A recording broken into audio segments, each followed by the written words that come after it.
Hi, I'm Matthew Celesta with Maxfield, and we're here today to have our first lesson on establishing our roots, which is planning. My father always told me it's better to work smart than to work hard. Best way to do that is to have a plan. The best gardens are made off the best plans. We separate our planning into some pretty simple concepts here at Maxfield's. When, where, what, why, and how. Well, let's jump right in. When. Not only do we need to know when to start our garden, but we need to know when to water, when to harvest, also when to fit gardening and farming into our everyday life. We like to start here in the general Rocky Mountain region. We can tend to have frost all the way into May. Although some cold season crops can be started as soon as February or March and as late as October, the general rule of thumb is to have your plants in the ground by Mother's Day. If people are wishing to start earlier than that, you can use containers like seedling trays or even indoor pots to start in more climate controlled environments. We will have videos in the future that better explain how to start our seeds indoor and out and to fit into the seasonal parameters of the local area. Next, let's talk about where. We all live on different sides of towns. We all have different size homes. We need to take this into consideration when we're planning our garden.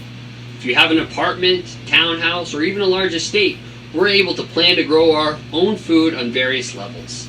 What we want to take into consideration is things like sunlight, access to water, and even things like access to the kitchen, where we're actually end up going to be eating a lot of this food we're growing. Next, we need to talk about what.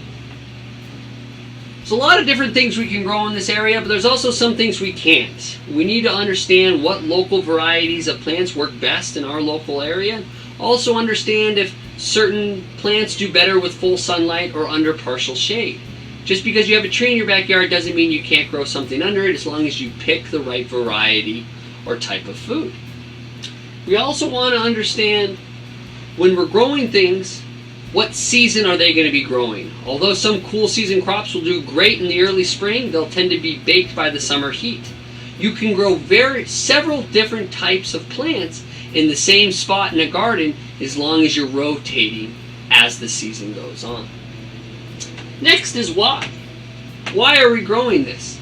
If you don't like Brussels sprouts, you don't need to grow them.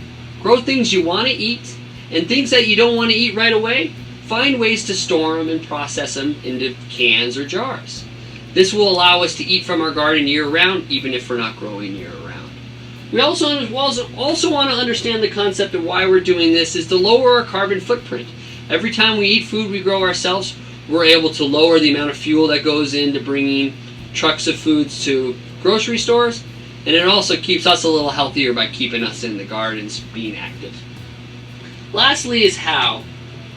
With our plan, we need to make sure we have the right tools, be it something as simple as a shovel and as intricate as an electronic watering or irrigation system.